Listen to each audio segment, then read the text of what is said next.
pag-usapan lang natin ang breaking news. May pasabog nga naman kasi ang bali-balita at exclusive na pinag-uusapan ngayon. Catherine Bernardo, Lucena Mayor Mark Alcala reportedly spotted together anew. Yan kasi ang updated sa atin ng bali-balita. At yan din kasi ang pasabog sa atin na mainit-init na balita patungkol kay Mayor Mark Alcala at Catherine Bernardo. Ang tanong, totoo na ba kaya at may resibo at ebidensya na kayang ipapakita or ipapaliwanag sa atin ang bali-balita? Totoo nga bang spotted sila together?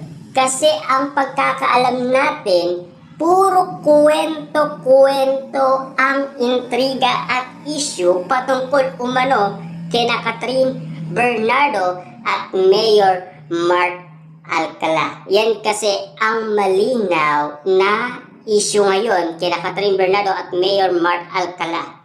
Kapamilya star Catherine Bernardo and Lucena Mayor Mark Alcala were reportedly spotted together again, this time in Bonifacio Global City. Talent manager and showbiz reporter Ogie Diaz share on his Ogie Diaz Showbiz Update YouTube channel a post from The Chika PH Reddit. Yan kasi ang napapansin at nakikita. Kaya nga naman kasi inala ng karamihan, gumagawa din ng kwento daw si Ogie Diaz. Yan kasi ang alam ng mga netizens at mga sausawerang kapitbahay.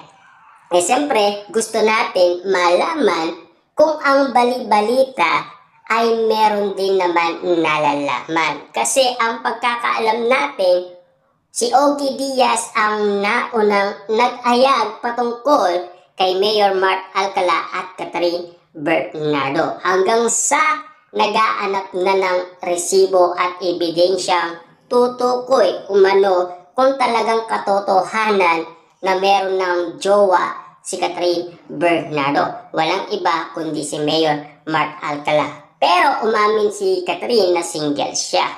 The post claimed Catherine and Mark were seen in the early hour of June 6 along BGC High Street. No picture was taken as both were reportedly rushed into a van. Ibig sabihin, matagal nang pinag-uusapan ito, pero hanggang ngayon kasi ay wala pa talagang legit na resibo. Eh papaano nga naman kasi?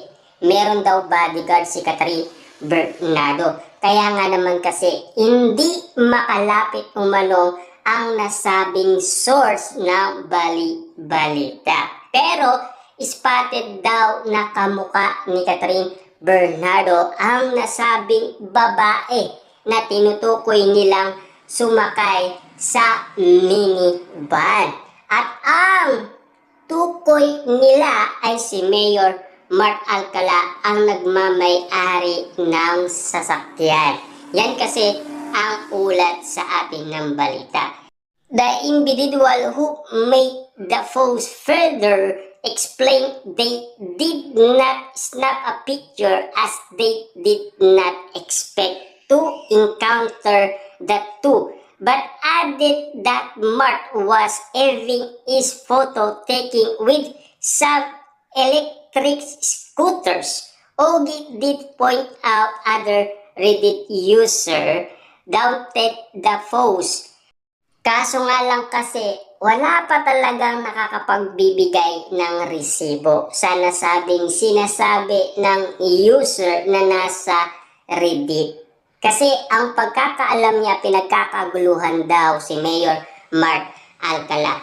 Pero hanggang ngayon kasi wala pa talagang resibo at ebidensya. Pati na yung sinasabi ni Ogie Diaz na spotted sila sa AB Clinic, wala pa ring resibo at ebidensya. Lalong-lalo na meron daw pinasara sina Catherine Bernardo at Mayor Mark Alcala noong sila ay nag-date. Kaso nga lang, wala pa ring resibo at ebidensya. Ogie later read out another post that claimed Catherine and Mark were seen together in a skincare clinic in Quezon City also on June 6. Napaka-sweet daw ng dalawa, hindi mapag-iwalay, nakakaloka, Ogie said, but pointed out there is no issue in the two since each other since both are single. Pero hanggang ngayon kasi wala pang maibibigay si Ogie Diaz ng resibo at ebidensya. Matagal na yan ibinalita sa atin ni Ogie Diaz ang patungkol kay Mayor Mark Alcala at Catherine Bernardo. Hanggang ngayon kasi ay tinatawag na aka-aka or fake news pa lamang.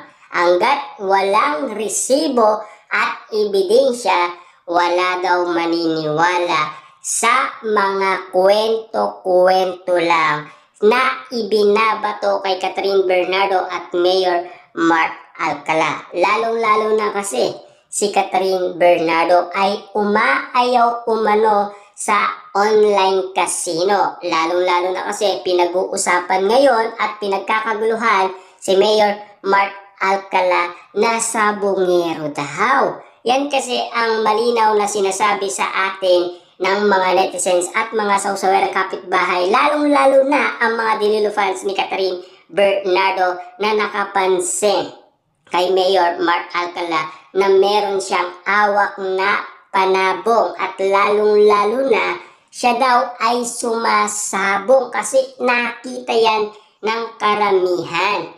I'm very happy and yes, still single, Catherine said at time. Romance rumor between Catherine and Mark surprised online after report they were seeing each other as early as December last year. Kasi pinag-uusapan na sinagot na daw ni Catherine Bernardo si Mayor Mark Alcala. Pero hanggang ngayon, single pa rin si Catherine Bernardo. Maraming pa rin naniniwala na hindi makatotohanan ang bali-balita. Diba? Grabe nga naman kasi.